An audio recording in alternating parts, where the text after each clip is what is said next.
tardes a todos, muchas gracias por venir.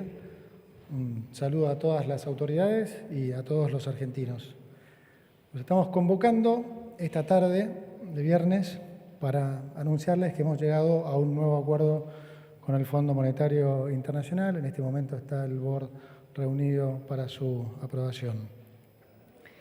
¿Qué implica este nuevo acuerdo con el fondo? Implica que vamos a a concluir con la etapa 3 de nuestro programa económico. Nosotros planteamos el programa inicialmente en estas 3 etapas. La primera era terminar con el déficit fiscal, la segunda terminar con el déficit cuasi fiscal y la emisión monetaria, y la tercera era la recapitalización del Banco Central.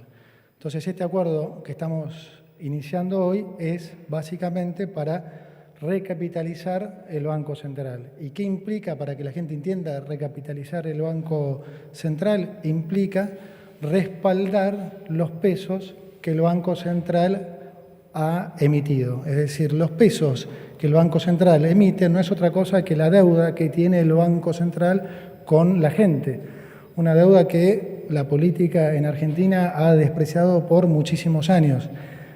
Nosotros venimos con este acuerdo justamente a tratar de honrar y sanear esa deuda más que nunca. Esta recapitalización del Banco Central lo que implica es, esencialmente para la gente es tener una moneda más sana, tener una moneda sana y continuar y acelerar el proceso de desinflación. Eso es lo que nos va a permitir esencialmente este nuevo acuerdo. También nos va a permitir, a partir del lunes, terminar con el cepo cambiario. Ese cepo cambiario que tanto daño ha hecho, que se puso en el 2019 y que tanto limita, digamos, el normal funcionamiento de la economía, ¿no? Terminar con el cepo cambiario dentro de este contexto macroeconómico de orden fiscal y de orden monetario, lo que inevitablemente va a generar es que empiecen a entrar inversiones que hoy están pendientes de que Argentina diera esta nueva etapa, de que pudiéramos terminar con estas restricciones cambiarias. Estas inversiones, entonces, ¿qué van a generar? Bueno, van a generar la consolidación del crecimiento que ya estamos viendo. La economía ha crecido en el 2024, diciembre contra diciembre, un 6%.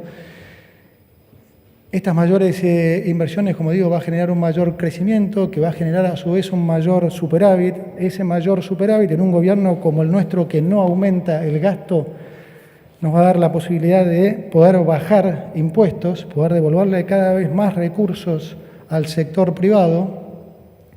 Va a permitir entonces también que haya más empleo y mejores salarios, algo que Argentina, realmente una situación económica que no se vive desde hace muchísimos años. Tengan en cuenta ustedes que Argentina no crece a nivel de país, sino crece a nivel de empleo desde hace 14 años, ¿no?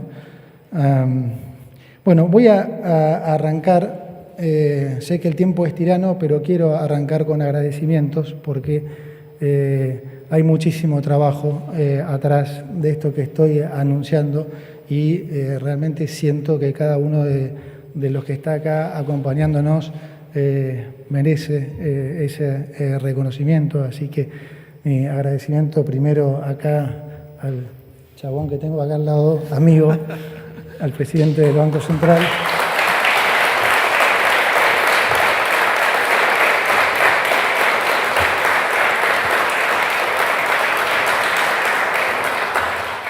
Tampoco aplaudo tanto porque me voy a emocionar, así que, bueno, el agradecimiento al secretario de Finanzas, Pablo Quirno, también, que ha hecho un trabajo extraordinario, al viceministro de Economía, José Luis Daza, que largó todo y se vino para Argentina a sumarse a esta patriada, a nuestras 3 anclas, Martín Botier, Federico Furiase y el picante Felipe Núñez, siempre hay que tener algún picante en el equipo, a nuestro secretario de Hacienda, Carlos Huberman, que cuida cada peso de los argentinos para que no se malgasten, a todo el equipo del Banco Central, al vicepresidente Vladimir Berning, a Baltasar Krause, a Esteban Klein, a Nicolás Ferro y a todo el directorio. Realmente muchísimas gracias a todos, y hago extensivo también a todo el equipo, no de economía, pero que también se han sumado, que están acá y son excelentes profesionales. También le quería agradecer a todo el gabinete, ¿sí? A todo el gabinete de ministros y secretarios, que son unos campeones, que trabajamos bárbaros juntos. Y obviamente un agradecimiento especial al presidente de la Nación por su liderazgo, por su generosidad, por su valentía, porque cada vez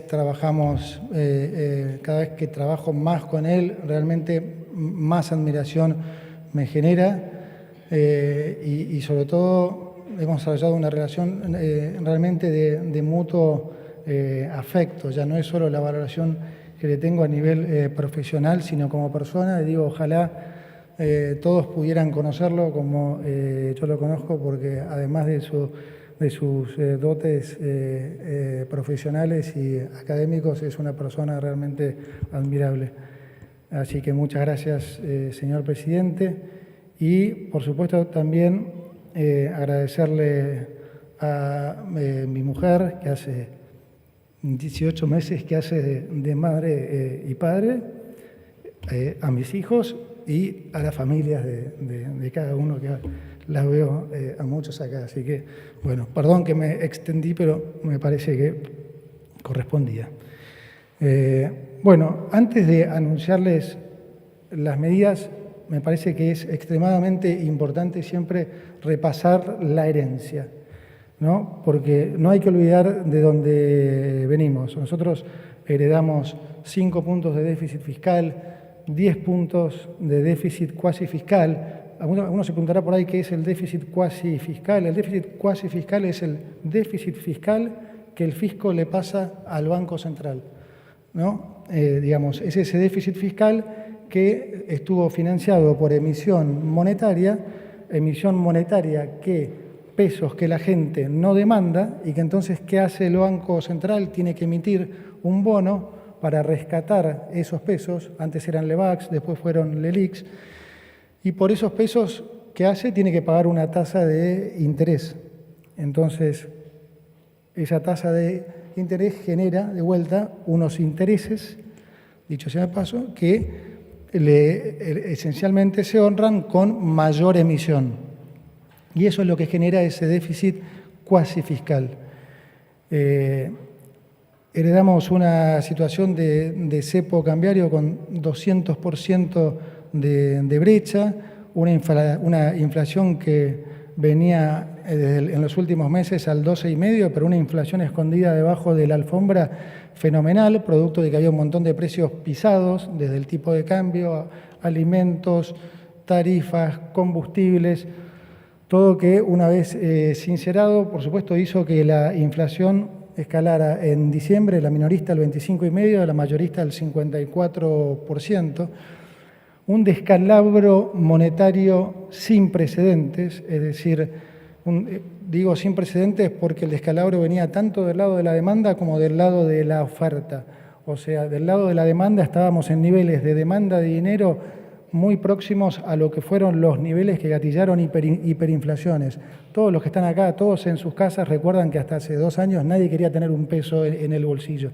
Peso que le entraba se lo gastaban en algo, compraban dólares, compraban algún bien o algo. Pero además había una sobreabundancia de pesos generada por este mega déficit y por esta mega bola de LELIQ. Solamente el último año el gobierno anterior había emitido 13 puntos de productos, generando que hubiera casi 3 bases, un poco más de 3 bases monetarias en estas LELIQs, en estos pasivos remunerados.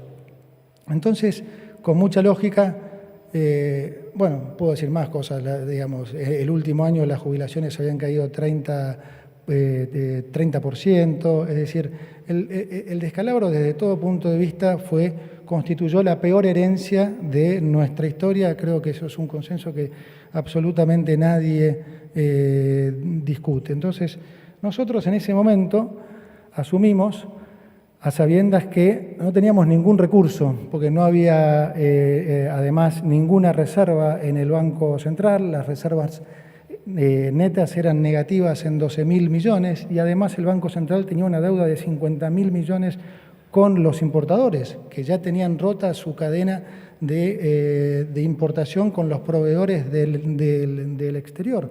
Entonces, la situación era realmente dramática porque no había ningún recurso y, como ustedes saben, tampoco Argentina tenía ninguna credibilidad, y la credibilidad es la herramienta fundamental para hacer política económica. Bueno, en ese momento el programa con el Fondo Monetario Internacional que habíamos heredado del gobierno anterior estaba absolutamente caído porque no se había cumplido ninguna de las metas que el fondo había propuesto. Nosotros teníamos nuestro propio programa económico que habíamos desarrollado durante años con nuestro grupo en la consultora durante años, pero claro, pretender poder lograr un acuerdo nuevo con el Fondo Monetario a días de entrar con el descrédito que Argentina tenía era absolutamente imposible. Por lo tanto, cuando hablamos con el fondo, lo que se decidió fue tratar de reflotar el acuerdo que tenía el gobierno anterior, pero con una salvedad que era fundamental. Digamos, reflotar ese acuerdo equivalía a entrar igualmente en una hiperinflación. Entonces nosotros lo que le dijimos al fondo es, bueno, nosotros vamos a llevar adelante nuestro propio programa, por desafiante que parezca, y bueno, y ustedes evaluarán, en la medida que nosotros vamos cumpliendo con las metas, de acá a algunos meses, entonces les estaremos tocando la puerta a ver si pueden sumarse a este proyecto y ayudarnos a lo que sería la tercera etapa, que era justamente la recapitalización del Banco Central. Entonces, encaramos nuestro propio programa a sabiendas que era un programa extremadamente desafiante y que las probabilidades de caer en crisis, de acuerdo a lo que eran todos los pronósticos, eran de más de 90%, y las probabilidades de caer en hiperinflación, lo mismo. Bueno, arrancamos entonces con la primera etapa, que era el terminar con el déficit fiscal. El déficit fiscal heredado de 5 puntos lo terminamos en el primer mes de nuestro mandato. Esto fue algo revolucionario, absolutamente inesperado, acá y en el resto del mundo. De hecho, nadie lo creía, aún cuando lo seguíamos cumpliendo con el correr de los meses. Entonces, digamos que con esto logramos derribar varios mitos, por lo menos tres mitos. Uno, que no se podía hacer, ¿no? Nos la pasaron diciéndole a la gente que no se podía cerrar el déficit fiscal, que como mucho se podía hacer un ajuste de 1 punto tal vez en el año. Bueno, nosotros pudimos hacer de vuelta 5 puntos en el primer mes de nuestro mandato. Derribamos un segundo mito, que era el de que iba a ser, el de que no era socialmente aceptable, de que si se hacía una cosa así iba a haber una revuelta en la calle. Bueno, nuestro presidente se pasó por 2 años explicando cuál había sido el verdadero problema del país, que durante 123 años, de 123 años, en 113 el país había corrido déficit fiscal, que de las 22 crisis que habíamos tenido, 20 habían sido de origen fiscal. Bueno, finalmente eso terminó permeando en la gente, que empezó a entender. Nosotros también, cuando llegamos, explicamos esto lo más claramente que pudimos, y la realidad es que hicimos este ajuste y hoy la popularidad del presidente sigue absolutamente intacta, y de hecho creo que la gente valora hoy que se da cuenta que en realidad lo que estamos haciendo nosotros es cuidar su plata, es cuidar la plata de los contribuyentes. No es plata nuestra, es plata de los argentinos, y nosotros lo que estamos haciendo es cuidarla. Y derivamos un tercer mito, que era el que si uno hacía un ajuste fiscal implicaba entrar en una recesión fenomenal.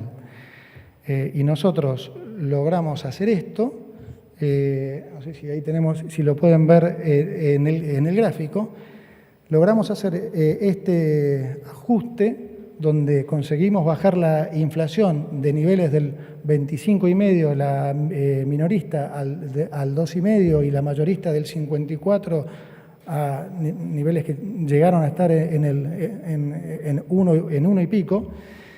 Lo hicimos logrando hacer crecer la economía diciembre contra diciembre un 6%. Y esto tiene una explicación lógica, que es la razón es que no lo hicimos subiendo impuestos, como tradicionalmente lo quiere hacer la política, es decir, sacándole todavía más recursos al sector privado. No, nosotros lo hicimos ajustando el gasto, bajando un 30% el gasto. ¿Y qué gasto? El gasto espurio, ese gasto que se iba en la política, ese gasto que se iba en la corrupción. Recuerden que, bueno, ustedes no sé si se van a acordar, pero cuando la inflación bajaba más fuertemente de lo que muchos esperaban, la respuesta de varios de nuestros colegas va a ser a costa de una recesión infinita. ¿Sí? Bueno, fíjense ustedes que terminamos el año con la economía creciendo un 6%, con los salarios recuperando. Ahí tenemos en algún momento lo que fueron los logros. Pero voy a pasar un segundo antes a lo que es la segunda etapa, que fue el terminar con el déficit cuasi fiscal y la emisión monetaria. Porque acá voy a decir algo que es muy importante. Terminar con el déficit fiscal era una condición necesaria para estabilizar la economía. Ahora, no era una condición suficiente. Si nosotros no hubiéramos implementado el programa monetario, financiero y cambiario que implementamos, créanme que hubiéramos terminado inevitablemente en una hiperinflación, aún habiendo llegado a equilibrio fiscal. Y les voy a explicar por qué. Me voy a tomar el trabajo de explicar por qué y espero que me escuchen y lo entiendan, porque esto es fundamental. Nosotros recibimos un desbalance monetario fenomenal, ¿no? Como digo, del lado de la demanda y del lado de la oferta. Concretamente, en diciembre del 2023, la demanda era escasamente 2,5 puntos de producto y teníamos un sobrante monetario equivalente a algo más de 3 bases monetarias. ¿Qué decía la teoría económica en cualquier plan de estabilización? Que el presidente del Banco Central tenía que pagar una tasa de interés real positiva. ¿Qué quiere decir una tasa de interés real positiva? Una tasa de interés que le gane a la inflación. Ahora bien, bueno, ¿por qué se dice esto? Porque se dice que clásicamente que si uno aumenta la tasa de interés, la inflación baja y además evita que los pesos se vayan al dólar y generen una corrida. Esto no aplicaba para el caso argentino porque el canal de transmisión de la tasa de interés, dado lo bajo que era el crédito en Argentina, no tenía ningún efecto. Y el efecto peor que sí tenía, ¿cuál es? Diciembre de vuelta de 2023 nosotros teníamos más de 3 bases en pasivos remunerados que si hubiéramos pagado una tasa de interés mayor, más alta que la inflación de diciembre 25,5, digábamos que pagábamos una tasa del 30, eso hubiera equivalido a imprimir solamente en diciembre una base monetaria más. Esto no les dice mucho, pero déjenmelo graficárselos. Un país normalmente puede emitir una base monetaria más en aproximadamente entre 10 y 15 años, es lo que tarda un país normal en emitir una nueva base monetaria. Nosotros, si hacíamos eso, emitíamos una base monetaria más en un mes. Imagínense lo que lográbamos con eso. Lejos de reducir, agrandábamos el problema monetario, es decir, íbamos a generar mayor inflación, lo que nos hubiera forzado en enero a tener que poner una tasa más alta aún, y ya no sobre 3 bases monetarias, sobre 4, con lo cual en enero probablemente hubiéramos tenido que imprimir una base y media monetaria más. Y en febrero ni hablar, no hubiéramos pasado de marzo de ninguna manera, hubiéramos ido inevitablemente a una hiperinflación. El que realmente disputa esto es porque no entiende de política monetaria, con todo cariño lo digo. Ahora, una cosa muy importante para remarcar de esto es que si eso hubiera pasado, hubiera sido devastador para Argentina, porque nosotros hubiéramos llegado entonces a una hiperinflación con equilibrio fiscal. Entonces eso hubiera desbaratado totalmente el argumento de que el problema argentino de los últimos 120 años era fiscal, porque la oposición obviamente hubiera usado ese argumento, el hecho de que terminábamos en una hiperinflación, justamente porque habíamos hecho un ajuste fiscal. Entonces, no le pidamos al ciudadano de a pie que pueda entender que eso en realidad no era así. Hubiera sido imposible. Entonces, eso digo, hubiera sido devastador porque hoy ya nadie prácticamente en la sociedad discute que el problema es fiscal. Hasta el kirchnerismo de buena fe entiende que se equivocaron durante 20 años, durante 16 años. Entonces, ya nadie disputa eso. Si nosotros hubiéramos llegado a hiperinflación con equilibrio fiscal, hubiera sido, además del problema de haber generado la crisis, el problema de que hubiera sido imposible de convencer a nuestra sociedad que lo más sano para nuestra economía es continuar con el orden de las cuentas públicas. Bueno, me parecía que era importante aclarar esto. Entonces, ¿qué hicimos nosotros en ese momento? En vez de poner una tasa real positiva, pusimos una tasa real fuertemente negativa. Con una inflación del 25,5%, el Banco Central pagó una tasa del 8%. ¿Qué hizo esto? Que la cantidad de dinero en términos reales se redujera fuertemente. Empezamos a reducir el sobrante monetario. En febrero, entonces, la inflación fue un poco más, en enero fue un poco más baja, fue del 20%. Continuamos con la tasa real negativa, reduciendo cada vez más el sobrante monetario. Entonces la inflación empezó a bajar cada vez más para sorpresa de muchos y más fuertemente. Entonces, ahí, ¿cuál era el riesgo, si se quiere, de alguna manera, de poner esta tasa real negativa? ¿Por qué también se pensaba que, bueno, por más que lo entiendas, no convenía hacerlo? Porque el temor estaba que si el Banco Central no pagaba una tasa que superara la inflación, la gente iba a agarrar los pesos e iba a huir al dólar. Entonces el dólar se iba a ir a 3.000, 5.000, 8.000. Es decir, poner una tasa de interés que no compensara la inflación podía llegar a generar ese incentivo. Nosotros, ¿por qué nos sentimos cómodos en que eso no iba a pasar? Ahí intervino la política financiera. ¿Qué hicimos? Armamos un bono que colocó el Banco Central para los importadores, que se llamó BOPREAL, y que era un bono que cumplió 3 objetivos. El primer objetivo era darle una herramienta a los importadores para que recuperaran su canal de comunicación con los exportadores del exterior, que estaba, como digo, absolutamente rota. Ya no le pagaban, y no le pagaban porque el Banco Central no les daba los dólares. El segundo objetivo fue el de absorber pesos. Al colocar estos bonos, que si bien eran pagaderos en dólares, se suscribían en pesos por el lado de los importadores, eso nos permitió absorber una base monetaria entera. Entonces, a la tasa real negativa, además, pudimos reducir el sobrante monetario, ¿sí?, absorbiendo una base monetaria entera a través de esta colocación de bonos. Y tercera virtud que tenía este bono, por las características del bono y por un sistema de arbitraje que no los voy a aburrir acá, servía de amortiguador para cualquier suba del tipo de cambio libre. Entonces, este bono no dejaba que el tipo de cambio libre, el contado con liqui, subiera más de un determinado monto. Entonces, ¿qué fue lo virtuoso de este programa?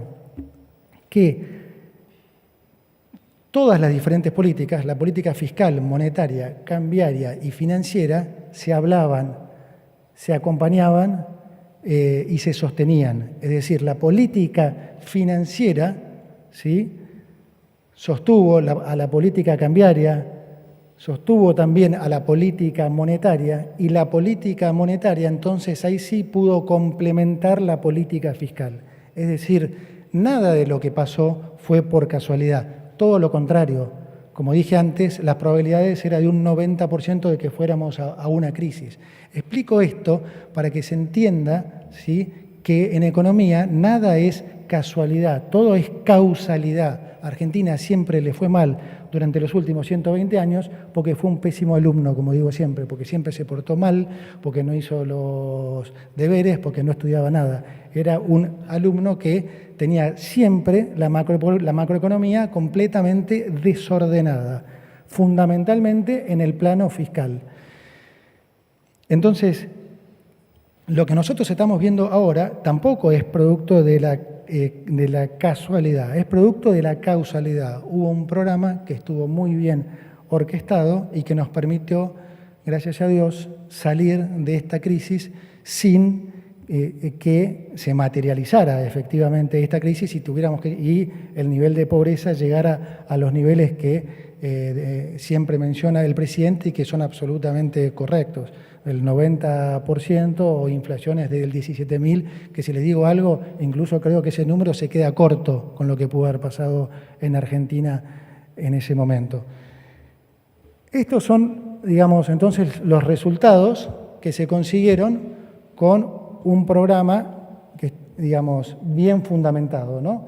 Eliminamos, como dije, el déficit fiscal el primer mes, eliminamos el déficit cuasi fiscal, solucionamos el problema de la deuda comercial de los 50.000 millones de dólares con los importadores, redujimos la brecha del 200% al 25%, se redujo el riesgo país de los 2.700 puntos básicos a 900 puntos básicos. Disculpen que tengo que mirar. La actividad, el nivel de actividad creció 6% en el año. La inflación pasó del 25,5 al 2,5, hoy se dio el último número al 3,7. Recuperaron los salarios, recuperaron las jubilaciones, sacamos de la pobreza a más de 10 millones de personas y a través de la tarjeta AUH y la tarjeta alimentar, hoy se cubre el 100% de la canasta básica alimentaria. Todo esto es lo que se ve que se logró. Y si me permiten, me gustaría mostrarles lo que no se ve, que es lo que se evitó. Y en esto pensamos en hacer una comparación con la convertibilidad. ¿Por qué? Porque la previa a la convertibilidad era una situación, digamos, mucho más manejable que la que heredó el presidente Javier Milei. Casi diría que era un parque de diversiones en comparación con lo que tuvo que heredar este gobierno. No había inflación, no había indexación, la economía estaba capitalizada, nada que ver con el desastre macroeconómico que heredamos nosotros. Sin embargo, de esa situación no se supo salir y se salió con una crisis. Y ahora veamos los resultados de la diferencia de salir con una crisis o salir con un buen programa económico. Y contra esto es contra lo que nosotros tenemos que compararnos, ¿sí? Porque este era el escenario más probable. No nos podemos comparar a un año de gestión con Suiza. Tenemos que compararnos con qué hubiera pasado si efectivamente no hubiera habido un programa como el que diseñó este gobierno. Fíjense lo que cayeron los salarios medidos en términos reales y en dólares al año de la salida de la convertibilidad, 17% y 65%, versus una suba con nuestro programa de casi el 14% y del 100% en dólares. Fíjense lo que pasó con las jubilaciones, bajaron el 29% en términos reales y el 70% en dólares. En nuestro caso subieron un 12,8% y subieron un 101% en dólares. Fíjense lo que pasó con la pobreza y con la indigencia. La pobreza subió un 50% y la indigencia un 100% a la salida de la convertibilidad. Nosotros pudimos bajar la pobreza un 28% y la indigencia un 54%.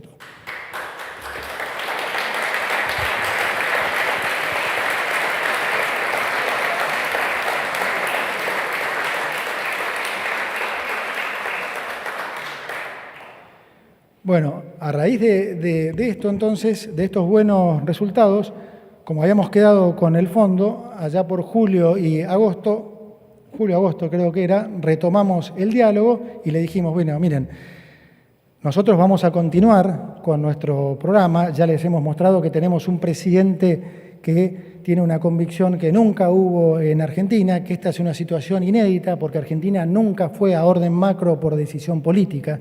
Si llegó en algún momento a tener orden macro fue producto porque se venía de una crisis previa, pero nunca por decisión política.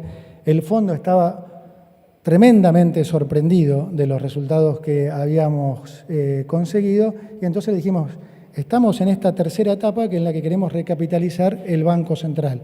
Lo veníamos haciendo, de hecho durante el 2025 el Banco Central compró 25.000 millones de dólares de reserva, pero como siempre supimos, Argentina no iba a recuperar el financiamiento por lo menos por un año. Entonces, esos dólares que recompró el Banco Central no se pudieron ahorrar todos, porque tuvimos que pagar todas las deudas a los organismos multilaterales, a los importadores, al mercado. Entonces, se pudieron ahorrar mucho menos que esos 25.000 millones de dólares que se compraron. Entonces, cuando hablamos con el fondo, les dijimos, nosotros podemos seguir de manera gradual haciendo esto, pero se nos va a hacer largo, o pueden ustedes acompañarnos y ayudarnos a recapitalizar el Banco Central. Y nos dijeron que sí, que estaban dispuestos a acompañarnos. Y ahora les voy a dar un dato que los va a sorprender a muchos. En ese mismo momento, lo recuerdo bien porque era cuando se sumaba José Luis Daza al equipo, y entonces le comenté hacia dónde íbamos a ir en lo cambiario. José Luis estaba, digamos, contentísimo con todo lo que estábamos haciendo, entonces no paraba de mandarme mensajes de felicitaciones y un día le dije, bueno, venite, en vez de venite y ya no felicité más. Bueno, así hizo y entonces a raíz de esto hablamos con el presidente de lo que pensábamos tenía que ser el nuevo esquema cambiario y se lo comunicamos al fondo. Y el fondo lo aceptó inmediatamente. Es decir, nosotros tenemos el esquema cambiario cerrado con el fondo estimados desde hace 8 meses. Esto le digo a la gente porque le va a ser probablemente difícil de creer la cantidad de cosas que escucharon durante 8 meses, que las peleas de uno con el otro, que este quería flotar, que el otro no, que el otro le dijo. Hace 8 meses que sabemos a qué esquema cambiario nuevo vamos a ir. Ustedes se preguntarán entonces, ¿por qué no se cerró un acuerdo antes? Buena pregunta. No se cerró el acuerdo antes porque cuando nosotros, con todo el equipo económico, de economía y del Banco Central, empezamos a correr los modelos de cuánto era el nivel de reservas óptimas que el Banco Central necesitaba para respaldar esos pesos, nos daba que el número era de 20.000 millones de dólares. Y nosotros sabíamos que ese número al fondo le iba a hacer ruido, le iba a sorprender. Pero bueno, decidimos ir para adelante, nos fuimos a Washington, le comunicamos el número al fondo y en la primera reunión efectivamente lo sorprendió mucho. Sí, lo sorprendió mucho al punto que la reacción en ese momento, no estaba Cristalina en la reunión, pero sí estaba Guita y nos dijo, a ver, están haciendo un trabajo espectacular, los números son realmente impactantes. Ahora bien, me dice Toto, si nos piden 20.000 millones de dólares, medio que parece que no quieren hacer un acuerdo. Entonces, entendible, obviamente, nos fuimos de la reunión un poquito frustrados, pero a la tarde teníamos una reunión con también el equipo y con Cristalina. Por suerte a Cristalina ya la habían, Cristalina, perdón, es la Managing Director del Fondo Monetario Internacional. Ya le habían prevenido a Cristalina de esto, entonces cuando tuvimos la reunión, Cristalina, frontal, como siempre, nos dijo, miren, la verdad que el número que están pidiendo es algo prácticamente imposible para el fondo, pero yo debo admitir que cuando ustedes nos contaron el plan, yo pensé que era imposible que ustedes pudieran hacer esto y que lograran estos resultados. Así que Si ustedes pudieron hacer algo que es imposible, yo me comprometo a que si ustedes pueden convencer al staff técnico del fondo de que 20.000 millones es el número de reservas óptimas para el nivel de pasivos que tiene el Banco Central, yo lo voy a empujar. Bueno, a partir de ese momento, entonces, todos la gente que ustedes no ven en cámara, pero que están acá, todos los equipos técnicos, se dedicaron los siguientes meses a correr los diferentes modelos para tratar de convencer al Fondo Monetario que efectivamente 20.000 millones era el número óptimo. Cosa que finalmente se logró, porque incluso los propios modelos del fondo convalidaban los nuestros. También los propios modelos del fondo convalidaban que ese era el número de reservas óptimas. Para ese momento nosotros creíamos que probablemente íbamos a poder cerrar un acuerdo y salir del cepo, honestamente, para fin de diciembre. Después nos dimos cuenta que probablemente iba a ser principios de febrero. Y se alargó todavía un poco más. ¿Por qué se alargó un poco más? Se alargó un poco más porque después empezó la negociación de cuánto iba a ser el desembolso inicial de esos 20.000 millones.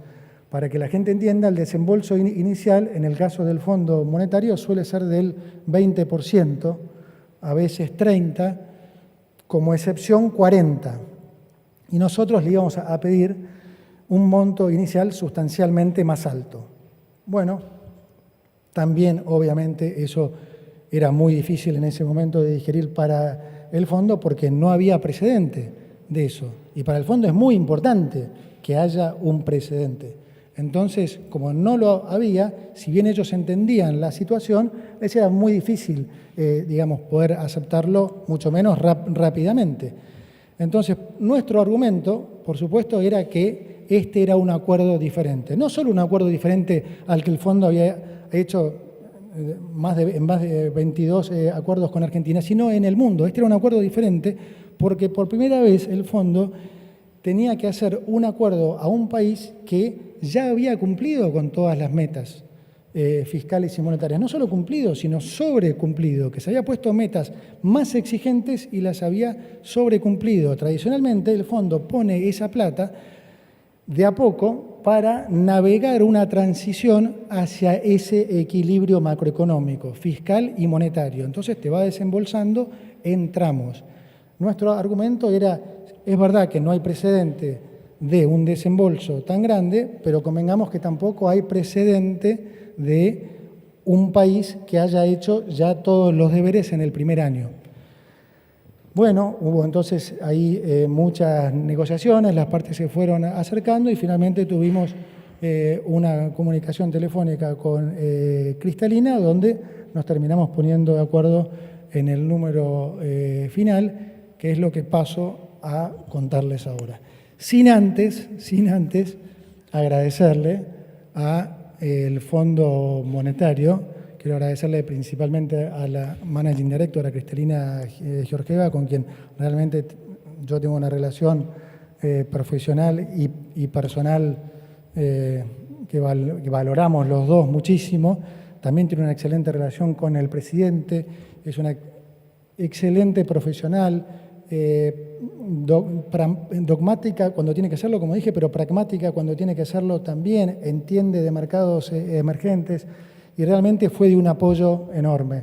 Tanto Cristalina como su grupo de trabajo, András Bauer, Gita Gopenac y, por supuesto, a Luis Cuedu, el jefe de la misión y todo su equipo, que realmente pasaron incontables cantidades de horas con todos los chicos acá, siempre constructivamente. Y hago de vuelta esta reflexión porque se dijeron tantas mentiras que es una pena que los argentinos no sepan la verdad. Nunca, probablemente el fondo, definitivamente no Argentina con el fondo, pero seguramente el fondo tuvo una relación así con un país y con un equipo económico y con un presidente.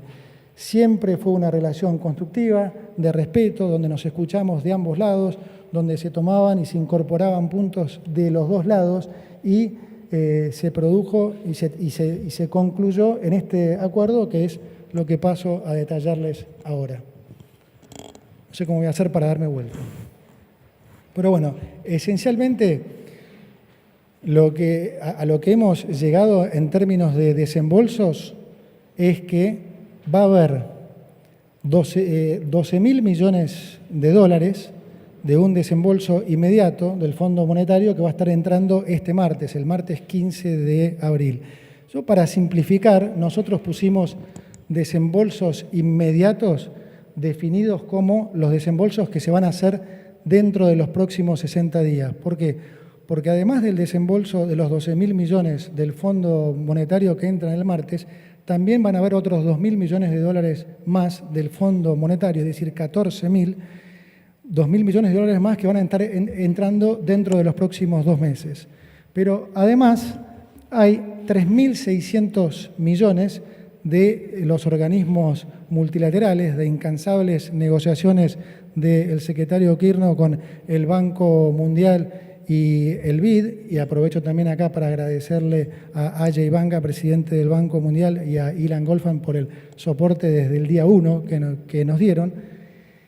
Y también va a haber 2.000 millones de dólares adicionales de un repo que va a estar haciendo el Banco Central. Es decir, que los desembolsos inmediatos constituyen 19.600 millones de dólares que van a estar respaldando las reservas desde el martes hasta los próximos 60 días.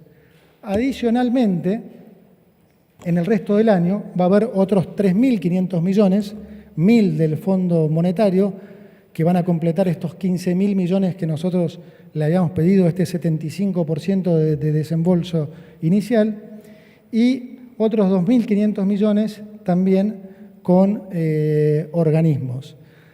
Además, en el caso del BID y el Banco Mundial, déjeme decirle que los paquetes son bastante más grandes que lo que estamos mostrando. Lo que estamos mostrando acá es la parte que va a ir al Tesoro, pero por ejemplo en el caso del Banco Mundial, corregime Pablo si me equivoco, es un programa de 3 años de 12.000 millones de dólares, donde lo que no está yendo aquí al Tesoro va a ir al sector privado, que en el fondo es lo que nosotros queremos. Nosotros queremos impulsar, como ustedes saben, el financiamiento al sector privado. Y va a haber también cuánto es del Banco Interamericano.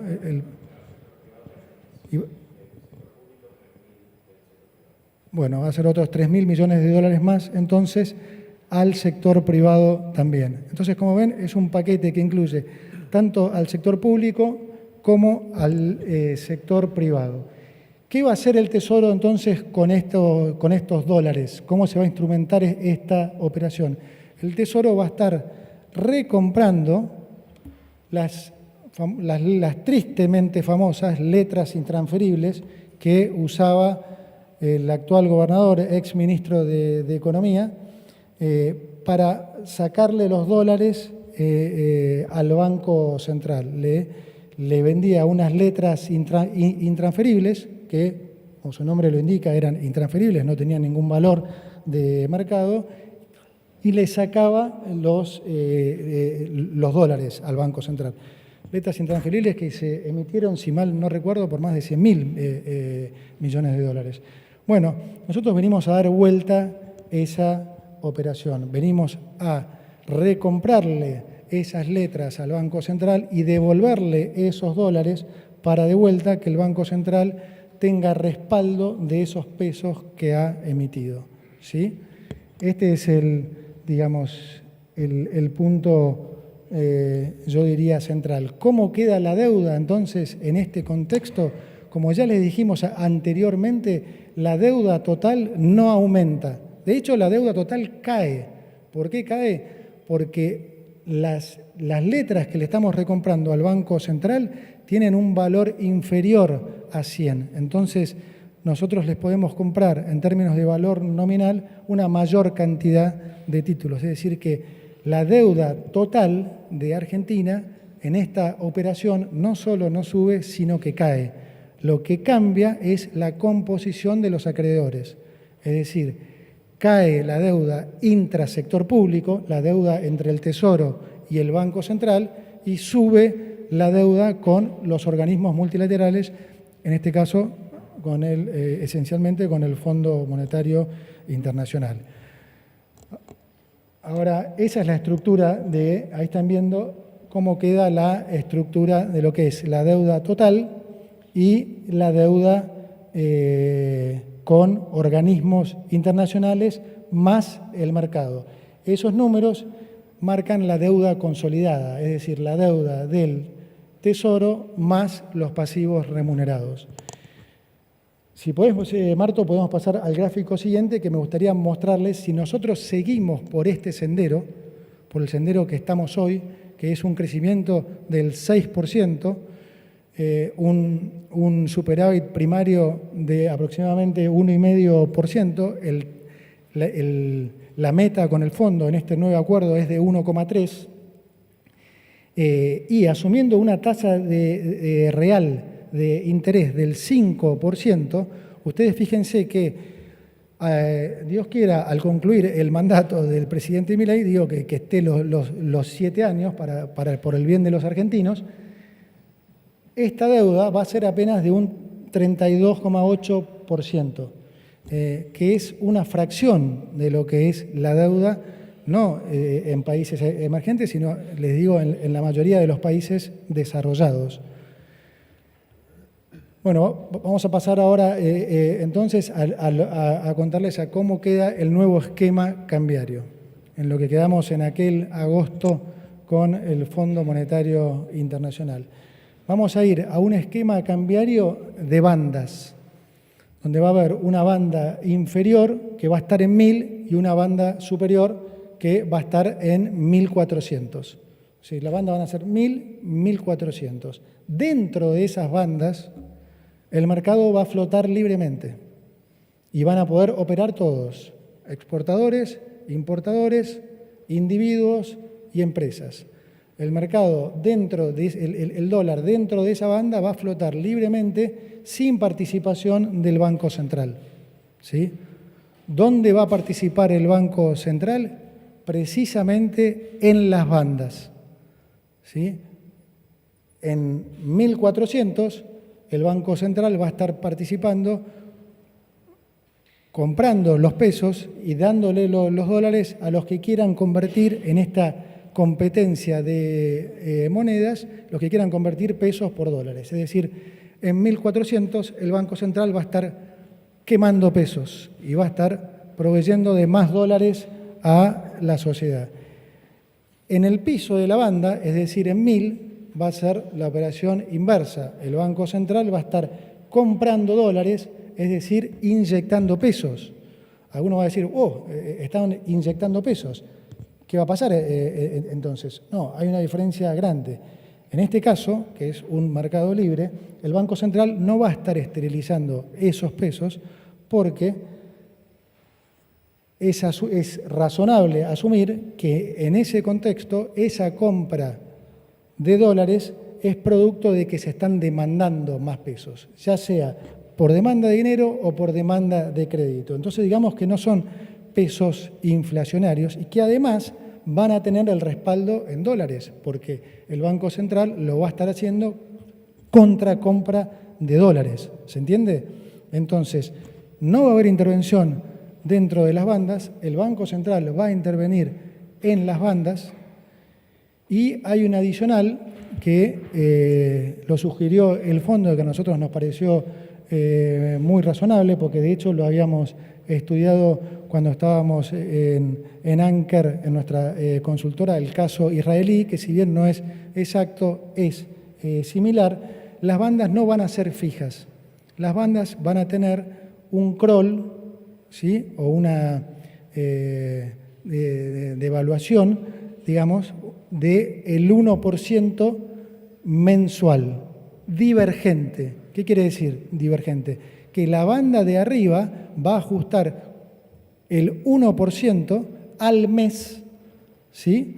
Hacia arriba, es decir, en un mes va a ser 1.414, en 2 meses 1.428. Y hacia abajo va a haber un crawl también del 1%, pero no para arriba, sino para abajo. Es decir, dentro de un mes, la banda de 1.000 va a ser 990, dentro de 2 meses va a ser 980. ¿Cuál es el objetivo de esto? El de a poco ir flotando cada vez más de manera controlada. Ese es el objetivo. Alguno puede relacionar este esquema un poco con la convertibilidad. Digamos, nosotros lo hemos debatido, pero creemos que es realmente muy superior a la convertibilidad por 3 razones. Primero, porque arrancamos con una cobertura mucho mayor que la convertibilidad. Si nosotros miramos cómo se computaba en la convertibilidad, digamos, los pasivos del Banco Central dividido el nivel de reservas, si lo hiciéramos solamente contra la base monetaria, el tipo de cambio de cobertura daría un número cercano a los 650 pesos. Si lo hicimos con lo que es la base total, lo cual es más razonable porque en la convertibilidad no había pasivos remunerados, como muestra acá el gráfico, el tipo de cambio de cobertura sería 911. ¿Qué quiere decir esto? Que hoy hay reservas suficientes, los pesos están respaldados de manera tal que el tipo de cambio de equilibrio podría ir incluso no por debajo ya hoy de lo que es el oficial, sino incluso por debajo de lo que es la banda, ¿sí? Entonces, estamos en un contexto de extrema robustez.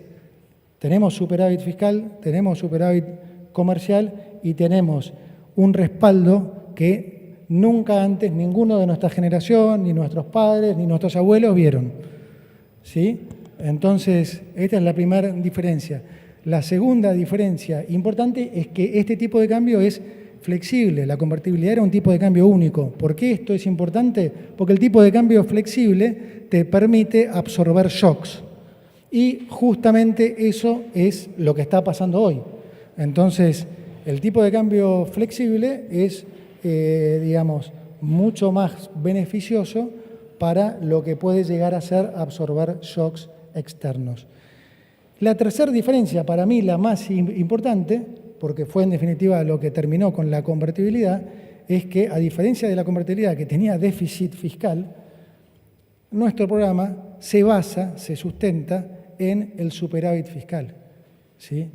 Este es un programa que tiene superávit fiscal y que ya a esta altura creo que nadie duda que lo va a tener mientras nuestro presidente siga siendo Javier Gerardo Milei, lo va a tener por los próximos 3, ojalá 7 años, ¿sí?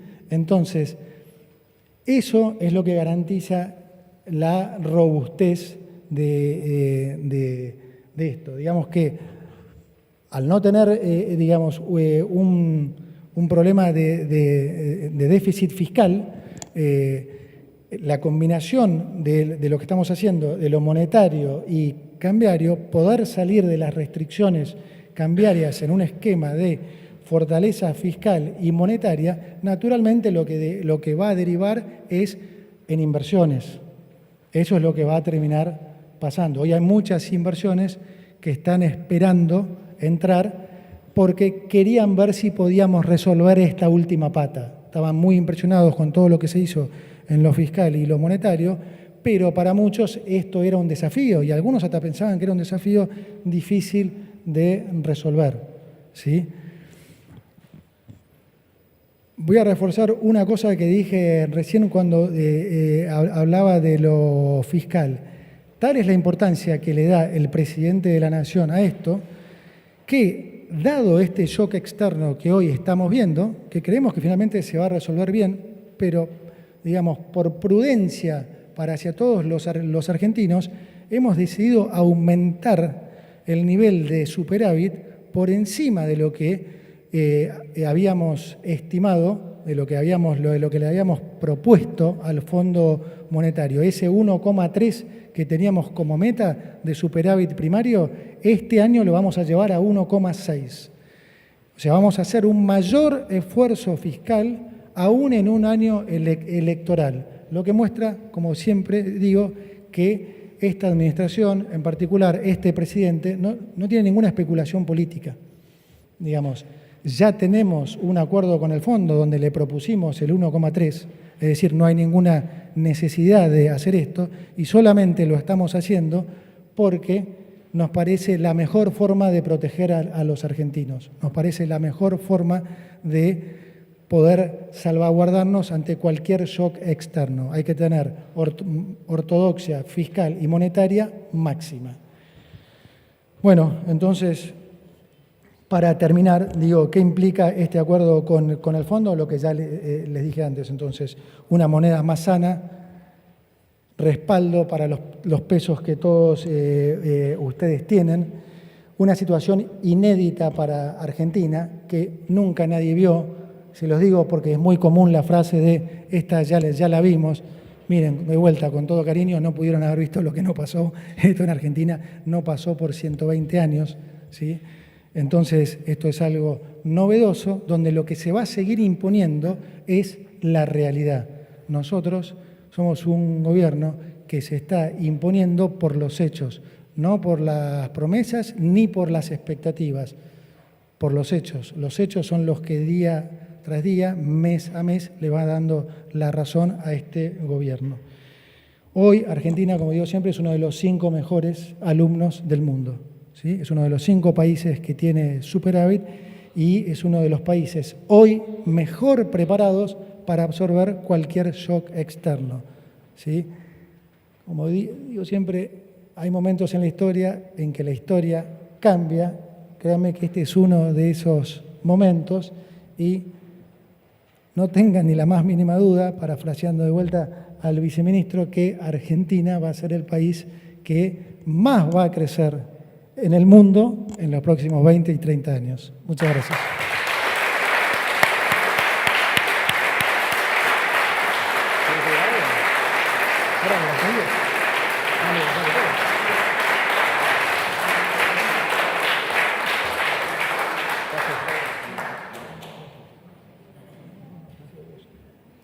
Pensé que te habías olvidado. No. Todas las medidas tuyas ahora. Todo tuyo. Bueno, voy a intentar resumir. Hace un ratito ya salió un comunicado de prensa del Banco Central que describe y detalla las medidas que tomamos hoy en el directorio y también trata de explicar este contexto. Como explicamos desde el principio, siempre nuestra forma de ir desarmando el cepo iba a ser por capas. Y a medida que las condiciones se iban dando y podíamos ir eliminando capas, fuimos haciéndolo, fuimos normalizando el funcionamiento de la economía. Por eso es que distintos sectores de la economía van pensando, ¿qué cepo? A mí el cepo no me afecta. Justo Federico tuvo una entrevista la semana pasada en la tele y el periodista le dice, a mí como persona el cepo no me afecta, pero existen o existían todavía restricciones en distintos segmentos que son más o menos complicadas para la vida de la gente. Entonces, con el respaldo del financiamiento y cómo se mejora el balance del Banco Central, estamos preparados para seguir avanzando en eliminar algunas de estas capas. Entonces, las capas y la forma de pensar esto es, si se quiere, partirlo como en 2 ejes. Uno es todo lo que representa flujos y otro es si son personas humanas o personas jurídicas. ¿Por qué? Porque parte de la herencia, el problema de tantos años de cepo acumulado es que hay algunos participantes de la economía que todavía, porque están ahí encajados y acumularon los pesos de los déficits fiscales, tantos años de restricciones, todavía representan un riesgo como para eliminar todas estas restricciones a la misma vez. Entonces, lo más importante es, primero en términos de los flujos. En los flujos, hacia adelante, no hay más cepo. Todo lo que es la operación de personas humanas en todas sus operaciones cambiarias no tiene más restricciones. Pueden acceder al mercado de cambios, pueden acceder al mercado de cambios por más de $200, o sea, se elimina el límite de los $200, se elimina la percepción impositiva de la compra de dólares. No existen más las restricciones que tienen que ver con el control de regulaciones, como por ejemplo la 7340, que es la que obliga a ir al banco y volver cuando uno hace una operación con títulos. Se eliminaron los registros, había registros que limitaban, además de los $200, quiénes podían acceder a esos $200. Si uno había recibido subsidios de servicios públicos, si uno trabajaba en una empresa que había recibido un subsidio durante la época de la pandemia, todas esas listas se eliminan. Entonces, para las personas humanas el flujo de pesos a dólares queda completamente liberado. Lo mismo pasa para las personas jurídicas, para las empresas, con todo lo que respecta a sus flujos del 2025 en adelante. ¿Qué quiere decir? Ya habíamos podido avanzar en una de estas capas, que era el financiamiento, todo lo que eran flujos de financiamiento, o sea, deudas, tanto de empresas con cualquier agente del exterior, con un banco o con el mercado de capitales, como con empresas vinculadas con su casa matriz. Nosotros ya en diciembre habíamos terminado de eliminar restricciones contra eso. Entonces, ese canal ya estaba liberado, pero lo que liberamos ahora es también el flujo de dividendos. Todo lo que sea repatriación de utilidades generados en los ejercicios fiscales que empiezan este año van a poder distribuirse hacia adelante. Para lo que es el tema stocks, o sea, las utilidades retenidas que tienen estas empresas o alguna de las deudas que tienen financieras que se acumularon durante los años del cepo, y también para las deudas comerciales previas a diciembre de 2023, estamos trabajando en una nueva serie de un BOPREAL y vamos a darle la oportunidad de ir saliendo por ese canal como hicimos hace un poco más de un año. ¿Qué más hay con respecto principalmente a las empresas? Lo que es comercio exterior. Vamos a relajar los plazos de acceso al mercado de cambios para lo que es importaciones. ¿Qué quiere decir? Hasta ahora, un importador, cuando importaba un bien, solo podía acceder a pagarlo a los 30 días de cuando el bien llegaba a la Argentina. A partir de ahora lo puede hacer desde el momento en que el bien llega a la Argentina y no tiene que esperar 30 días. Las pymes también estaban sujetas a eso, pero como las pymes tienen más dificultades en conseguir financiamiento. Por ejemplo, hay muchas veces que el proveedor para una pyme no le manda el producto si no se lo paga antes. Entonces, a partir de ahora, las pymes van a poder comprar los dólares para pagar, o la moneda que sea, para pagar su importación, desde el momento en que su vendedor se los despacha en puerto de origen.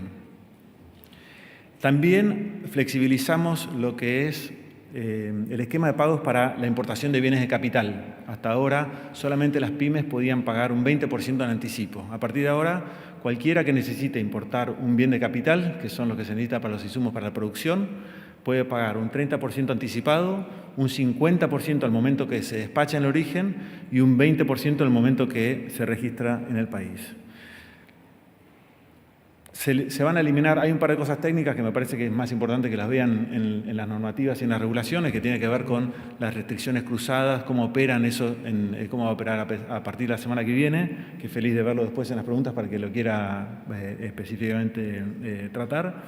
Pero quería terminar con un comentario sobre la política monetaria, porque no lo tocamos en todo esto, y es la otra pata de lo que está detrás del equilibrio cambiario. O sea, al final el equilibrio cambiario es una combinación de la posición de reservas que tiene el Banco Central, el respaldo de los pasivos del Banco Central, que es lo que vamos a ver fortalecido con esta transacción, pero por otro lado está ese mismo pasivo originalmente. Y ese pasivo es el que venimos robusteciendo durante todo este último año y pico a través del freno en la emisión monetaria. Entonces, eso va a seguir, eso sigue siendo el ancla y el eje de la política monetaria.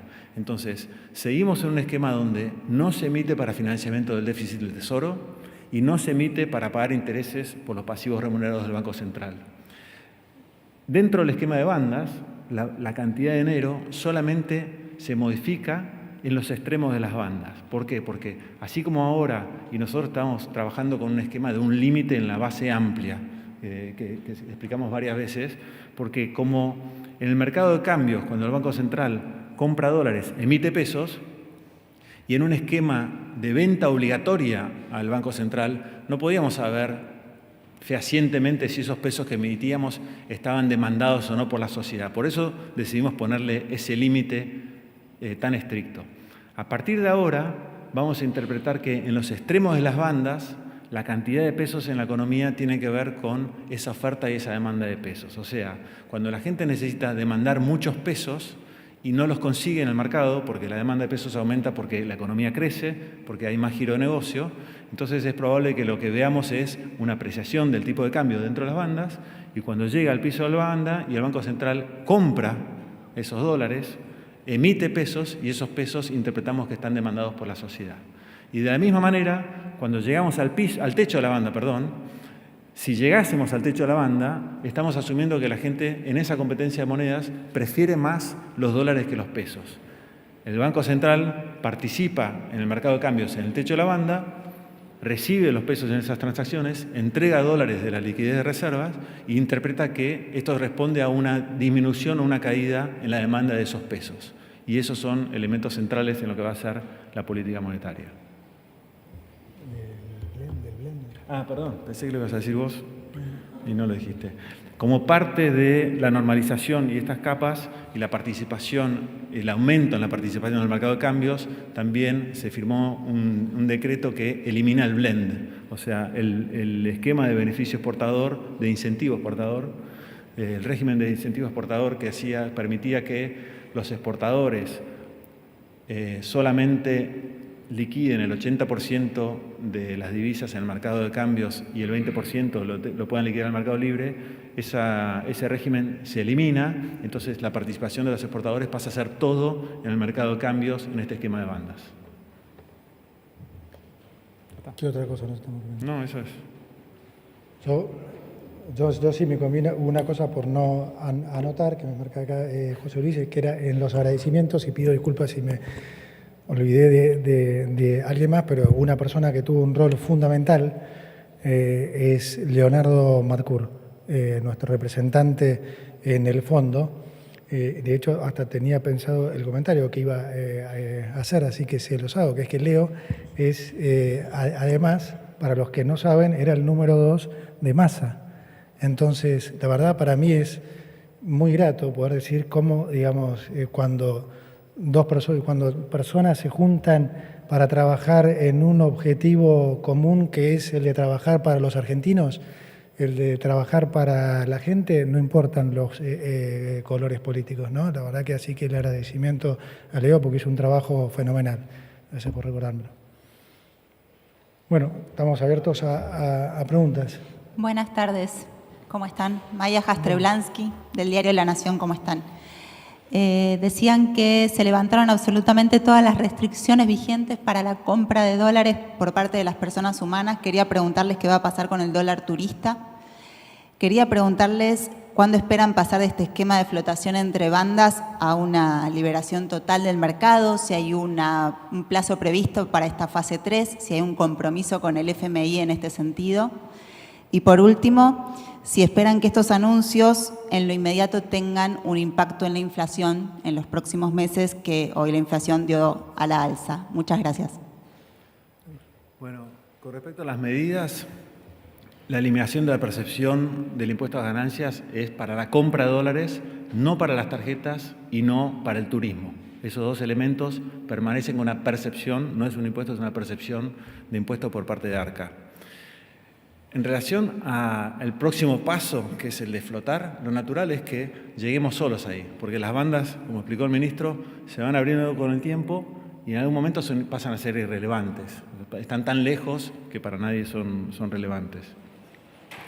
Y con respecto a la inflación, por ahí tenemos visiones diferentes. a mí la inflación en Argentina, en este momento, ya estamos hace un tiempo en el que el índice de inflación no siempre refleja la tendencia subyacente en la inflación. ¿Qué quiere decir? Cuando medimos el índice de inflación, tiene componentes de cambios en precios relativos y de inercia general de precios. La inercia general de precios viene consistentemente para abajo en todos los meses, inclusive en el mes de marzo. Pero algunos meses tienen particulares. Por ejemplo, en marzo, y el número salió cuando estábamos viendo para acá, con lo cual no vi el detalle, pero lo que nosotros anticipamos era que había un par de elementos, de ítems en el índice que ya mostraban una lectura para arriba. Por ejemplo, el aumento en el precio de la carne en marzo fue muy relevante y empujó mucho el índice general para arriba. Pero no subieron todos los precios, subió el de la carne y afecta el promedio. ¿Y por qué subió el precio de la carne? Porque es un precio relativo, tiene sus propias reglas de oferta-demanda, venía más atrasado que la inflación en otros meses, este mes se movió más rápido, tiene que ver con las condiciones específicas del mercado de la carne. Lo mismo pasa en marzo hay un componente estacional muy importante, que es la vuelta a los colegios. Entonces, los colegios no cambian el valor de la cuota en enero, lo cambian en marzo, que es cuando empiezan las clases. Y eso le pega al índice en ese mes. Para los meses para adelante puede seguir pasando lo mismo, que es que algunos meses más que otros haya un componente de precios relativos que afecte el índice que miramos. Pero nosotros nos focalizamos y lo que más nos importa es la tendencia de la inflación subyacente, y los elementos que alimentan esa inflación subyacente no tenemos ninguna duda que muestran un desplome de la inflación hacia adelante, porque no hay emisión monetaria y porque la demanda de dinero en un país que crece es esperable que siga creciendo. Entonces, esa fricción y esa fuerza va haciendo que la inflación como aumento generalizado de precios va para abajo sin dudas. Sí, no, nada para nada. O sea, pienso igual. O sea, para nosotros la inflación va a converger a los niveles internacionales. Es un tema de tiempo, no hay ninguna duda. Cuando vos haces las cosas bien, los resultados salen bien. De vuelta, en economía los fundamentals prevalecen siempre. Entonces, algún mes en particular, yo creo que este mes, además de los componentes que dijo Santiago, estuvo influido por la política. Fue un mes atípico porque nos forzó a mandar el acuerdo con el fondo al Congreso. Es una buena muestra de por qué nunca se hizo eso, porque generó un nivel de especulación y de estrés durante un mes absolutamente innecesario. Es decir, no tiene ningún sentido esa ley. Y sí hubo mucho de especulación, rumores, gente que aprovechó, y eso seguramente influyó a la hora de los comerciantes que escuchaban que iba a haber tal cosa o tal otra. Entonces, tiene un costo. Claro, tal cual. Que ahora está medido. Tal cual. Entonces, la verdad, la tendencia es irreversible y la inflación en Argentina va a colapsar y va a converger a la internacional y es un tema de tiempo, no nos preocupa. Buenas tardes, Mariano Wender para Infobae. Una consulta respecto a la utilidad que se le puede dar a los dólares que lleguen desde el Fondo Monetario u otros organismos, si todos van a ser utilizados para hacer esta recompra de letras o tienen otra utilidad o son de libre disponibilidad. Después, respecto al tema del desarme del cepo cambiario, ya sea en los stocks o en los flujos, si es todo inmediato o tiene alguna secuencia. Y después, si en el marco de esta fase 3 va a haber alguna medida respecto a una suba de tasa de interés en pesos, por ejemplo. Gracias. La primera es para qué vas a usar. Los dólares entran al Tesoro, como dije antes, 100% van a ir a recompra de letras intransferibles y esas reservas son de libre disponibilidad del Banco Central. Eso es lo que nosotros vamos a hacer. Nosotros no tenemos déficit. El único objetivo del acuerdo con el fondo, como lo dijimos, es recapitalizar el Banco Central para que tenga el respaldo suficiente por los pesos que hoy circulan y fueron emitidos por el Banco Central. 100% se va a destinar a eso. Con respecto a las medidas, bueno, el régimen cambiario aplica a partir de la apertura del mercado el lunes. Todas las medidas que están en potestad del Banco Central, el directorio se reunió justo antes de venir acá y ya fueron aprobadas. Hay una comunicación formal que está saliendo en cualquier momento y, como dije, hay un comunicado de prensa que las explica. Hay un par de medidas complementarias que no dependen del Banco Central, que las procesan otros organismos. Por ejemplo, ARCA saca una regulación, una RG, que elimina la percepción sobre la compra de dólares de personas humanas y la CNB eliminará, cuando se reúna su directorio, el parking que hay en la compra de dólares a través de los mercados financieros para personas humanas. Había una tercera persona, perdón. ¿La tasa de interés? No voy a decir hoy qué vamos a hacer con la tasa de interés del futuro. Liliana Franco, de Ámbito. La primera pregunta es, ¿en cuánto quedó para el titular del Banco Central? ¿En cuánto quedó el stock de dividendos anteriores al 2025? Ya anunció que iba a hacerlo a través de Bopreal, pero bueno, si va a haber una secuencia, ¿cómo piensan hacer esa parte? Y la otra parte es, ¿cómo quedan los fundamentos macro? O sea, ¿cómo volvemos estoy preguntando concretamente inflación. Más sólidos que nunca, Lili. Y son dos preguntas, dos preguntas. ¿Cómo queda el PBI? ¿Cómo queda la estimación? Por supuesto, la estimación de PBI, la estimación de inflación. Y como todavía no se conoció el informe del del Fondo Monetario Internacional, si hay algún tipo de pedido o acordó el gobierno argentino con el fondo algún tipo de reforma estructural, por ejemplo, temas previsionales u otros. Gracias.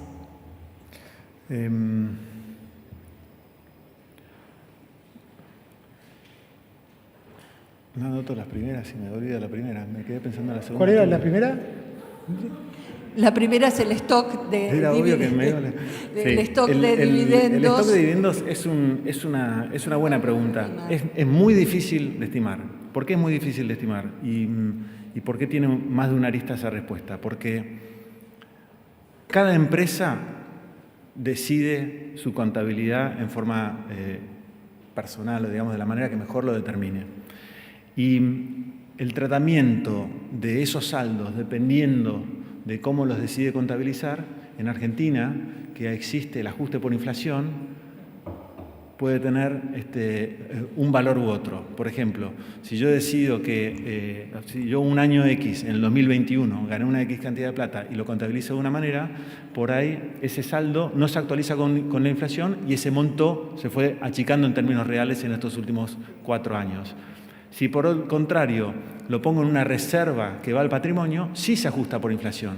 Entonces, el monto de esas utilidades retenidas medido en dólares pasa a estar afectado también el cálculo por la evolución del tipo de cambio real.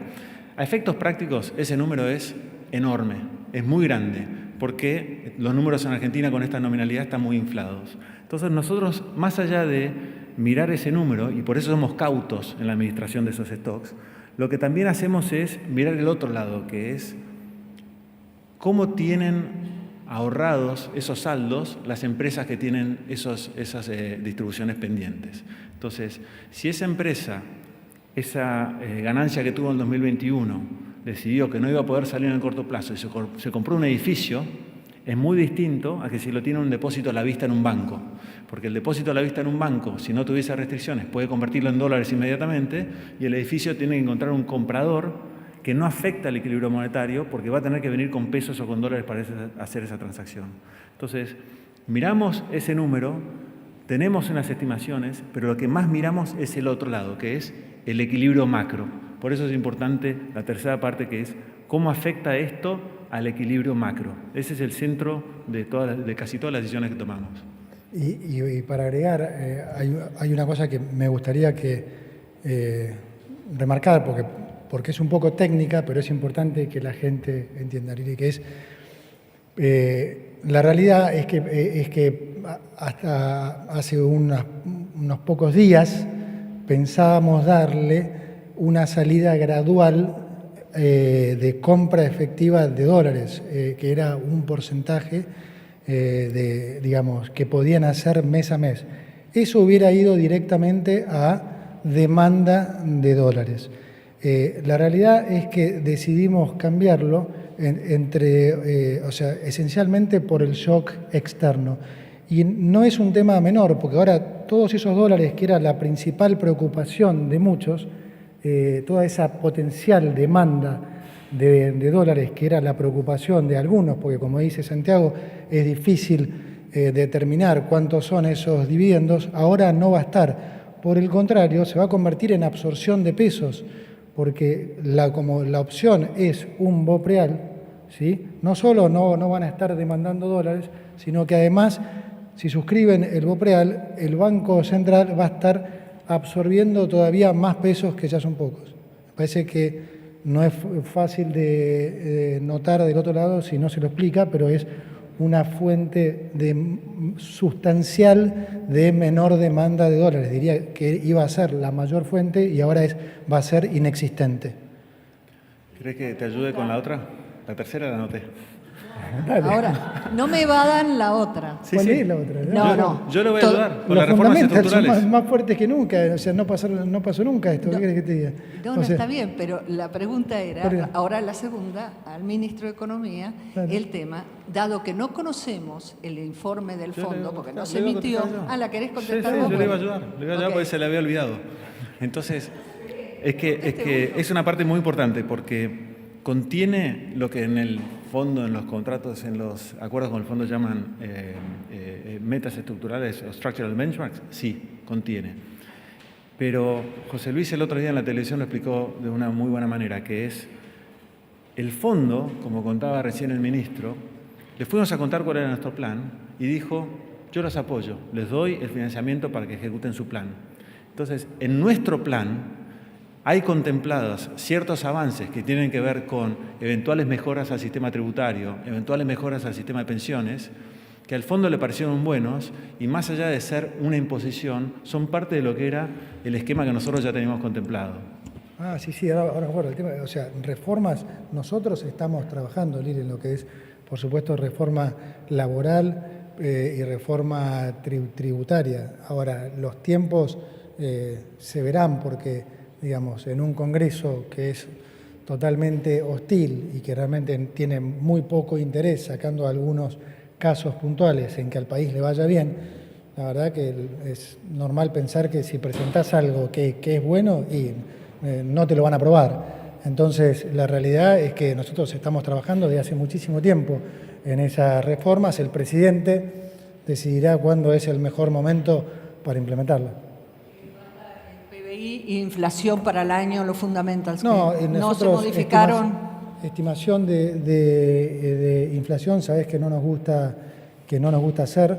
El PBI hoy la actividad está creciendo al 6%. Nosotros esperamos que esta salida del cepo, como dije, sea de vuelta una herramienta que muchos, porque lo sabemos, muchas inversiones estaban esperando para entrar. O sea, yo no puedo ser más optimista, digamos. Creo que Argentina está lista realmente para empezar a crecer a tasas chinas por los próximos años, porque realmente tiene todo.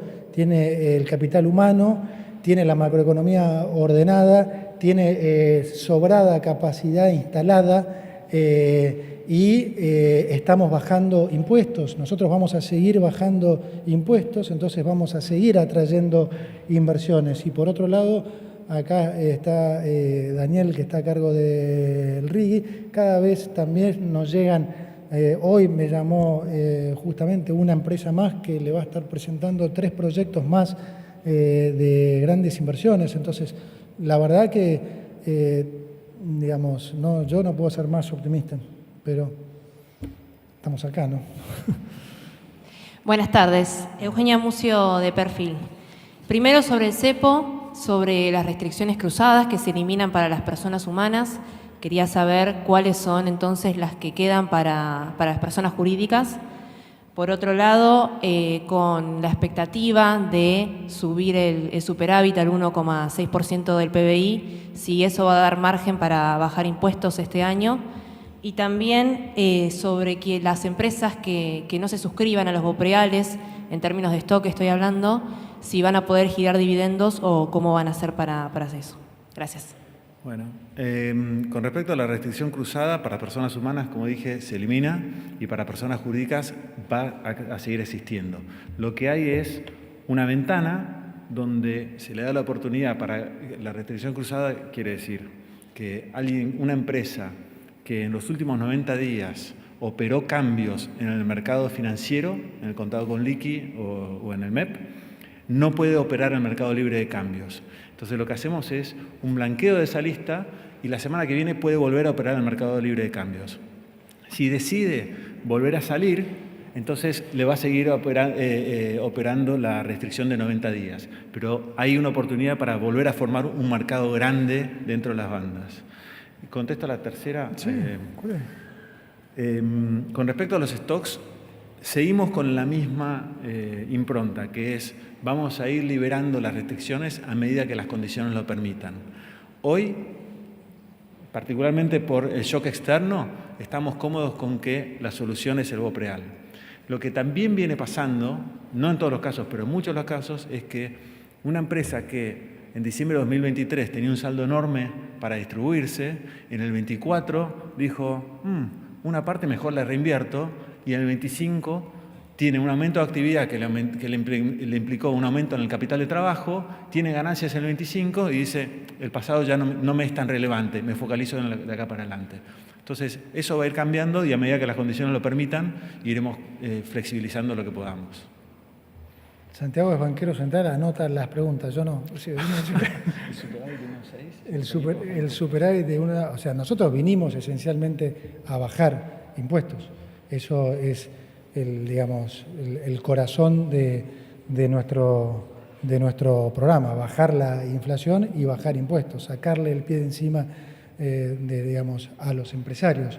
Entonces, eso para nosotros es un objetivo prioritario y sí, obviamente eso lo vamos a seguir haciendo y en la medida que nosotros podamos conseguir mayor superávit, ya sea porque continuamos logrando poder ajustar partidas o ya sea por el crecimiento de la economía mismo. El crecimiento de la economía da un margen importante. Estimá que más o menos cada 4 puntos de crecimiento, ¿sí?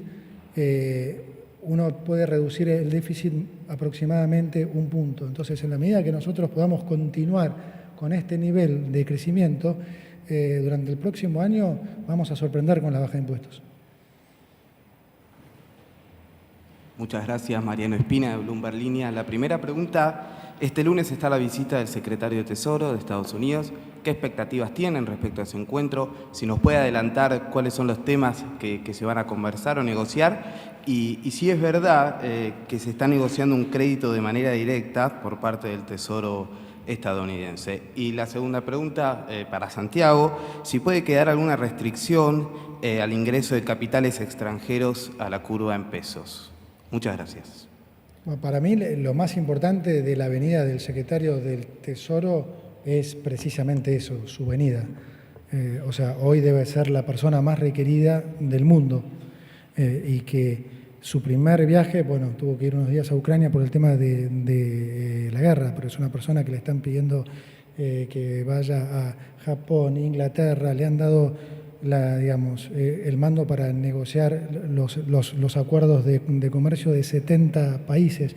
Con todo lo que está pasando en Estados Unidos, que el secretario del Tesoro se tome un avión para venir a Argentina, esa es la noticia. O sea, mayor señal de apoyo que eso no se puede esperar.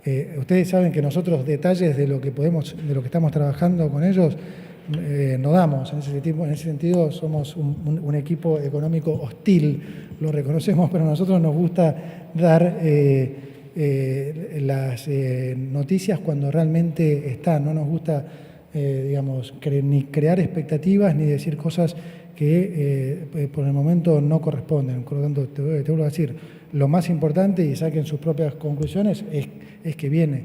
Eso es inédito. Son cosas que no puedo contestar. Y con respecto a la restricción del ingreso de capitales del exterior, o sea, lo que hay, hoy no hay una restricción para ingresar a Argentina, hay restricciones para salir. Y eso efectivamente está funcionando mucho más como una barrera de entrada que como una tranquera para que no salgan, porque estas restricciones se pusieron en el 2019 y desde ahí a hoy los que estaban atrapados fueron encontrando formas de salir. Hoy no tenemos un componente en nuestro mercado financiero de inversores extranjeros que sea relevante, es menos del 1%. En este momento creemos que no están dadas las condiciones o no nos sentimos cómodos con dónde estamos. Lo pensamos, lo evaluamos y eventualmente estamos pensando formas de mejorar esta restricción para que esa operación funcione de una manera mejor de la que funciona hoy. Pero hoy no está en carpeta eso. ¿Qué tal? Julia Darrizo, de TN. En primer lugar, quería preguntarles qué impacto tienen previsto para el riesgo país ¿Cuándo creen que la Argentina puede volver a los mercados internacionales? Y por otro lado, teniendo en cuenta que, como explicaron, este sistema de bandas, cuando llegue al techo se van a ofrecer dólares, y más allá del ingreso al Fondo Monetario y los organismos internacionales, si hay un plan adicional para seguir acumulando reservas en el Banco Central. Gracias. Bueno, con respecto a lo que es el riesgo país o la reacción de los mercados de la semana que viene, a mí con total sinceridad, y espero que no se tome a mal, no me es relevante, honestamente. Ayer me mandaban un chat de un extranjero hablando con un local, con un argentino, que le decía: la reacción del lunes es clave. No puedo disentir más, la reacción del lunes es irrelevante, absolutamente. O sea, nosotros, digamos, tenemos diseñado un programa de vuelta que es absolutamente sólido, y lo de corto plazo es volatilidad, es interpretación de uno o de otro. Como dije antes, cuando vos haces las cosas bien, lo que se termina imponiendo es la realidad. Y nosotros estamos haciendo las cosas bien, así que lo que pueda pasar en el corto plazo, en serio, no es relevante. Lo mismo va a pasar con el riesgo país. Argentina, en el riesgo país, paga el precio de su trayectoria. O sea, hoy Argentina es uno de los 5 mejores alumnos del mundo, es una obviedad. Entonces, que si tiene un riesgo país alto, no es por la situación económica actual, es porque es un país que su pasado le pesa y mucho, y tal vez porque alguno pondera el riesgo político todavía. Eso podría ser, pero como te digo, no es un problema, porque más temprano que tarde eso va a corregir. Está buena la pregunta, porque si vos me decís por los próximos 5 años no se van a poder financiar en el mercado, te digo, no, bueno, eso no lo resiste ningún país, pero para algo hacemos las cosas que estamos haciendo. Como dije antes, los fundamentals económicos prevalecen. Entonces, tarde o temprano, las cosas se van a acomodar. Yo lo veo como algo positivo, el tema de los mercados. A mí me gusta que el mercado no genere sobreexpectativas. El mercado ha venido corriendo de atrás esto consistentemente, como muchos colegas, como muchos operadores y periodistas. Y está bueno que así sea, porque eso le quita de alguna manera apalancamiento, le quita expectativas que después no necesariamente se convalidan. Entonces, la realidad es que nosotros tenemos que seguir demostrando con hechos. Y el mercado se va a ir ajustando a eso. Y en un momento dirán, che, pucha, realmente esto cambió, y se verá una corrección fuerte. Pero hoy no es un problema, de corto plazo no es un problema, y todo lo que sea reacciones de mercado es, como te digo, es lo que puede ser la volatilidad de corto. ¿No? A mí no me preocupa en lo más mínimo eso. Te respondo a la pregunta dándote un poco de contexto. Durante todo el último año, en Argentina se fueron apretando las condiciones monetarias. Quiere decir, la cantidad de dinero en términos reales se fue achicando. Es algo a lo que no estamos acostumbrados. Estamos acostumbrados a un contexto monetario donde el dinero se expandía, el Estado, a través del déficit fiscal, del financiamiento del déficit fiscal y de los pasivos remunerados del Banco Central, emitía. Hace 20 años que, yo le dije un par de veces, todos los días, durante los últimos 20 años, todos los bancos al final del día tenían un exceso de liquidez, un excedente de liquidez. Y decían, hoy me sobraron pesos, ¿qué hago? Eso cambió. De nuevo, todos los días, todos los bancos por 20 años. Eso cambió. Desde agosto del año pasado, que varios bancos llegan al final del día y hoy me faltan pesos, no me sobran pesos, hoy me faltan pesos. Entonces, este programa con el fondo está arrancando en un nivel de monetización todavía muy bajo para esta economía, muy bajo cuando lo mirás en términos históricos para lo que es esta economía y en términos comparativos. Cuando mirás una economía de este tamaño, con una estructura similar en otros casos del mundo, por lo general funcionó con una cantidad de dinero más grande de la que tenemos hoy. Entonces, uno de los conceptos que está detrás del diseño del programa es que esta economía tiene mucha más probabilidad de demandar remonetizarse, que la gente, a medida que la economía crezca, necesite y quiera tener más dinero para poder operar, y esa remonetización de la economía se traduzca en una acumulación de reservas por parte del Banco Central.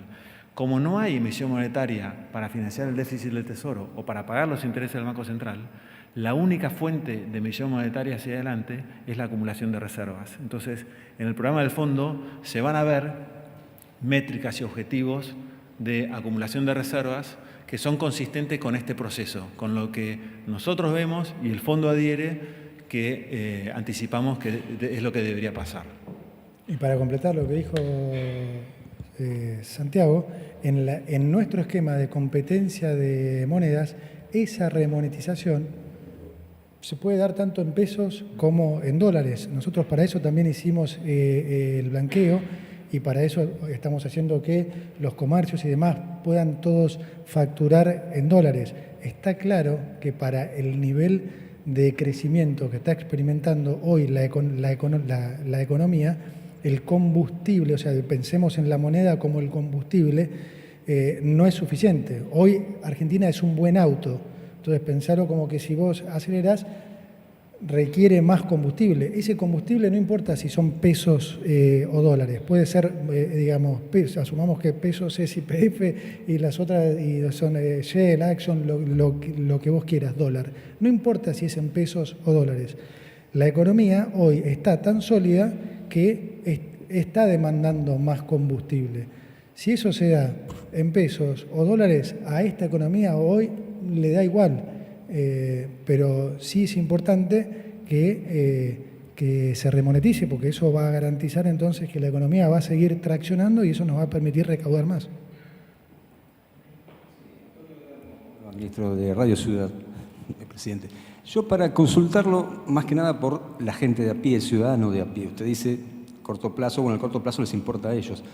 Corríjame si estoy equivocado, pero un dólar, una banda que está cercana al 1.400, que ya está casi en 1.400, ¿implica una devaluación de la moneda nacional? ¿Y cómo puede impactar eso en los salarios de los trabajadores, en los que cobran del 1 al 5? Y la otra consulta era con respecto al día de la liberación de Donald Trump. Este acuerdo que ustedes alcanzaron, ¿fue posible gracias a estas decisiones que ustedes no manejan? Porque usted hablaba de causas y no de azar. Pero usted no puede manejar lo que ocurre en Washington, lo que va a decidir Donald Trump. ¿Cómo impactó esta guerra comercial que ha lanzado Estados Unidos? Gracias. A ver, no, con respecto a la devaluación, te diría que no, es un error técnico. Esto no es una devaluación, esto es una flotación. ¿Dónde se va a estacionar el tipo de cambio? No lo sabemos. A ver, el año pasado, en julio, el dólar valía 1.400 y todo el mundo decía que se iba a ir a 1.800. Yo me acuerdo que di una entrevista en televisión y dije que lejos de pasar eso, lo más probable era que iba a converger al dólar oficial. Y 4 meses después valía 1.070. Entonces, y eso era en un contexto en el que el Banco Central no tenía respaldo. Entonces, imagínate ahora con un respaldo sobrado de reservas. Entonces, la realidad es que dónde se va a estacionar el dólar no lo sabemos. Una devaluación es cuando vos garantizás un mínimo de un tipo de cambio. Nosotros no lo estamos haciendo. Puede ser que de acá a un año el dólar valga 970. O sea, ¿puede ser todo? No puede, ¿sí? Por la banda. Sí, porque la banda diverge. Sí, puede más abajo incluso. En un año. Así Pensé que no me creía la banda. Entonces, no, definitivamente no es así. Y el segundo punto, si influyó, me decías lo del Liberation Day en lo más mínimo. No, nosotros de hecho, digamos, los conté antes, nosotros creíamos que íbamos a llegar antes al acuerdo. En un momento pensábamos que podía llegar a ser diciembre y en otro momento teníamos hecho ya el cronograma donde iba a ser primera semana de febrero. No, la realidad es que se demoró un poco más y de vuelta, el esquema cambiario estaba definido desde hacía 8 meses. Se demoró un poco más porque el pedido nuestro de ese 75% tenía que pasar muchos filtros en el fondo y es absolutamente entendible. Así que no tuvo que ver con eso. Última pregunta. Roberto Pico para La Voz del Interior. Para el presidente del Banco Central, el dólar tarjeta y el dólar turista van a permanecer con los impuestos, las percepciones. ¿Cómo se va a fijar ese valor con el cual el valor para que se aplique la percepción? Si el Banco Central todos los días va a dar una comunicación acerca de cuál es ese valor para que se calcule, ¿no? O sea, digamos, la tarjeta de crédito que vence en mayo, ¿con qué valor se va a pagar?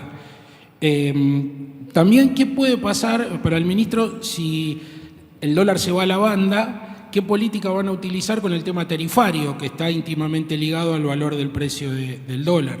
Y si tienen pensado calculado algún tipo de pass-through sobre todas estas medidas hacia la inflación. Gracias. El Banco Central sigue publicando los dos niveles, publica todos los días, ¿no? La 3.500, que es el dólar mayorista y el dólar minorista. Y esas publicaciones no se alteran. Lo que pasa es que en lugar de hoy saber cuál va a ser el valor dentro de 2 semanas, va a depender de lo que se observa en el mercado cada uno de los días, de acuerdo a lo que opere dentro de las bandas. Ese es el dólar que se va a aplicar. Por ejemplo, como está habilitado el pago con tarjeta de débito en un comercio, voy a tener que ir a mirar la resolución del día anterior para ver cuál es la cotización del tipo de cambio para facturar, por ejemplo. Los bancos, al igual que hoy, el banco cuando hace el cierre establece si uno quiere pagarlo en dólares, lo paga en dólares. Los compró donde sea que los compró. Y si quiere pagarlo en pesos, el banco le dice son tantos pesos. Y esa cantidad de pesos los determinó en base a lo que observó el día del cierre o el día anterior al cierre. Bueno, con respecto al pass-through es, digamos, muy difícil de decir porque de vuelta va a depender dónde va el tipo de cambio. Lo mismo con las tarifas. A nosotros no nos sorprendería que en 2 meses el dólar valiera 1.000. Entonces, la verdad que no es muy difícil de poder contestar eso porque va a depender realmente de la situación del dólar.